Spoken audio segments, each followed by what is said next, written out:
Okay, folks, this is Craig the ButterflyMan.com. Also, same website, how to raise monarch butterflies.com. I'm internationally known lepidopterist. I'm the founder administrator of the organization that finds its home on Facebook, How to Raise Monarchs Butterflies Group. It's 10,000 plus members. We have a mothership group, How to Raise Monarch Butterflies, and then a bunch of local chapters, 25 plus, How to Raise Monarch Butterflies New York, How to Raise Monarch Butterflies Chicago, How to Raise Monarch Butterflies Tampa, How to Raise Monarch Butterflies Des Moines, Iowa. And they're about over 10,000 members. So I'm going to show you the easiest, best way. I've been doing this for 20 years, and this is a U.S. Fish and Wildlife approved by biologists and butterfly experts method to safely raise healthy monarch butterflies.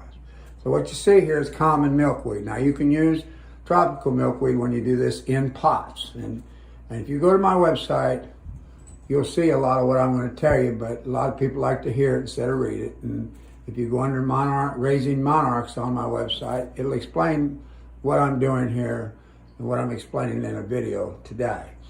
Okay, so what you do is you cut your common milkweed stems, you trim them just before you put them in water so they stay healthy like this. These have been in here 2 or 3 days and they'll stay for another week.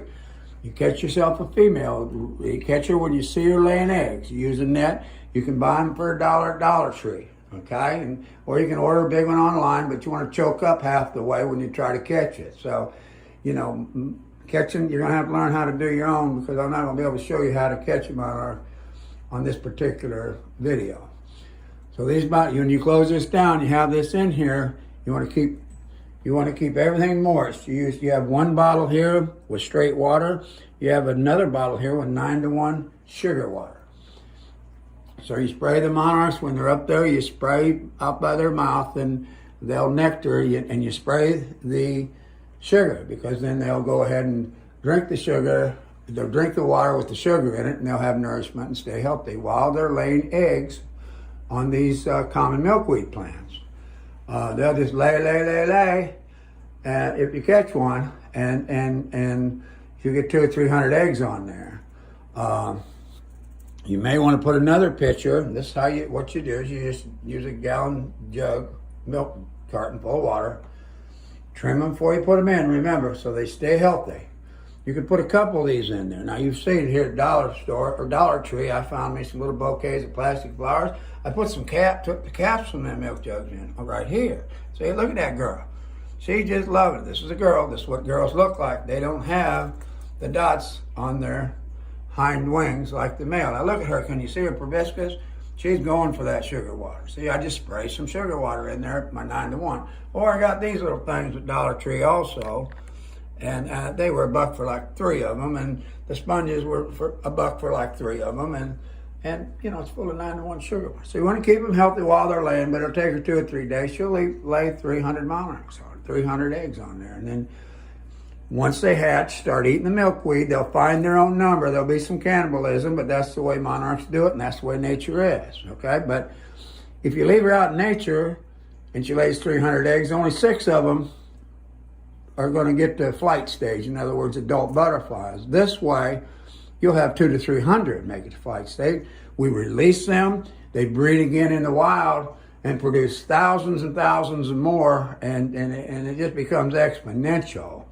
And of course, if you've read Doug Tallamy, read Doug Tallamy's on the website, and he'll tell you why it's so important to raise and release butterflies, because birds feed their young caterpillars of different species of butterflies. Not all of them feed a monarch, obviously, because monarch has a poison in them that's poison for a lot of vertebrates, but there's other ones that eat them.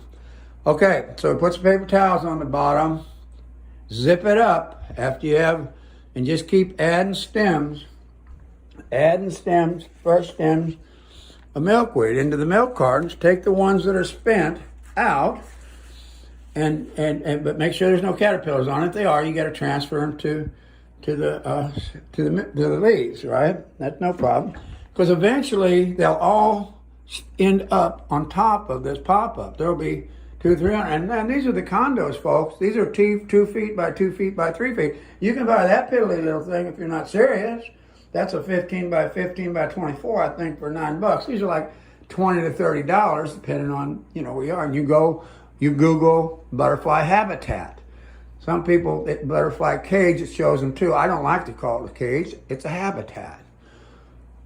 So let me reiterate that one more time. You put her in there with the milkweed. She lays the eggs on there. They hatch. They start eating. And once the caterpillars start eating this down, you got to add another pitcher full of milkweed stems. All right. Now, if you just go collect eggs and you don't think you can catch a female, and a lot of people don't want to do that. A lot of people are 72 years old like me. I don't run like I used to. All right. To catch them, but I don't have to run to catch them. I caught 5 yesterday. It just so happened they were all males. So, but I got some females in here. Here's some females. Okay, so if you go and collect, here's what you do. The only reason you'd ever use these Tupperware coffins is to put your eggs, your snippings with an egg on them, in here. Now, the milkweed sap that comes out of these things when you trim them is what you stick. You stick that egg on that little piece onto this milkweed. And when that little caterpillar looks all shriveled up and stuff, that caterpillar's smart. It'll eat its shell first when it comes out, and then it'll crawl onto that fresh plant. See? So I've got a whole, since, this is for you people that don't collect, don't catch one. Now always remember, these things got to be zipped down. I unzipped them so that, I could get a good clear picture here. These would be zipped closed, okay? And this one, of course, needs paper towels on the bottom. But you just take these things, you make the little thing a little smaller, the leaf a little smaller, and you smear some of that white sap on the back of it, and you stick it on the leaf, okay? Raising monarchs isn't rocket science. They do it themselves. They do it all by themselves in nature. What we're doing, of course, is we're protecting the eggs till they're adult butterflies, a lot more of them than that would make it to adults in nature. Now, there's a lot of people out there that condemn us for raising monarch butterflies. You just got to ignore them. Okay, there's all kinds of reasons these people do this kind of stuff, and I don't want to get into it. My method is approved, and this is a natural way of protecting monarch eggs until they developed into adults over the 4 stages of adults, and then you release them. And read Doug Tallamy. He'll explain it. He's got a top 15 New York Times bestseller. Okay, he talks all about the caterpillars and the birds, and how the birds and how the caterpillars transfer plants to mammals on the whole planet, folks. That's how this works. Plant your pollinator garden, plant them in, But anyway, this is the same thing as over here with their laying eggs, except it's a lot easier. This way you got to mess with them a lot. But like I said, a lot of people go out and collect these eggs, and there's nothing wrong with them. They're wrong with that. Just if you get a chance, catch that girl. She's already laying eggs. You see her laying eggs, and you want to net her while you see her land on a milkweed plant and start to lay an egg, because she's a little more vulnerable there. And there's people who will say, well, they lay 300 or 400 eggs because they know that most of them are going to, okay, here you go, folks. Here's this girl right now. She's laying an egg. Now, you can't make this stuff up. About the time I'm doing this, she's laying eggs. Okay, let's see if I can get, there she goes. She laid an egg. Did you catch that? There she is. See her tail? She's under there. She's laying an egg. Now, I want to show you the egg. There she is. She's got herself turned upside down. She's just unloading eggs right now. See her abdomen, her thorax. She's just putting them eggs on there. Watch it now. Watch that thing go and lay another egg. She's just unloading eggs on this plant right now. Let me show you.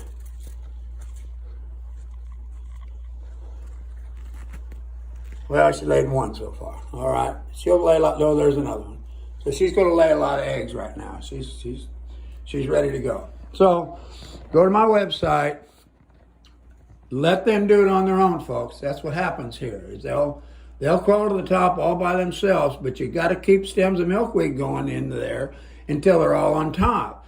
Then you just take your pitcher out, you take your paper towels out, you take everything out of there once they're all on top in chrysalis stage. You just take everything out of there, you take it outside, you rinse the bottom off. It's nice and clean, and you got 200 or 300 chrysalis at the top, ready to be butterflies in 10 to 15 days. Once they come out, once they're butterflies, let them dry for 24 hours. Don't worry about feeding them. Take them to a garden center, a public park, or if there's a festival going on that weekend, take them to a festival and release them. You'll get lots more people interested in raising butterflies. You just tell them what I just told you. You read Doug Tallamy, and he'll tell you some more. And it's a lot of fun. I get to go in here. I get excited. I've been doing this for 20 years, and I still love it. But get the big condo. Get this. We have the fastest growing organization in the world, by the way. And we have 350 moderators that will answer your questions while you're on the site. I'll be able to get on there. I get on there once in a while and able to do that. I teach at Yale. You'll see videos at Yale. Maybe you've heard of Yale University, but I've actually taught the professors in 2019 how to raise monarch butterflies. Now look at that little girl, how she's, see that proboscis in that sugar water?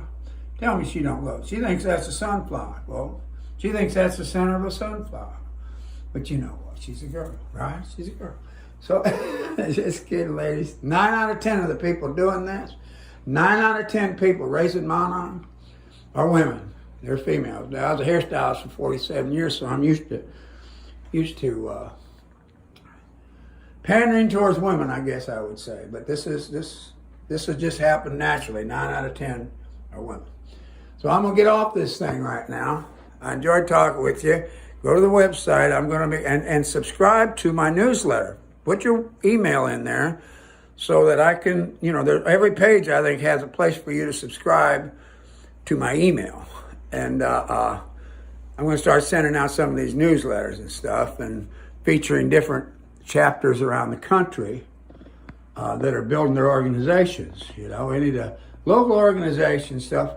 I'm affiliated with the aquariums in Austin, San Antonio. We just opened Houston, and I'm going to have the largest butterfly flight house in the world. We're just going to have native butterflies in there, from Texas, and a lot of them live all over the country.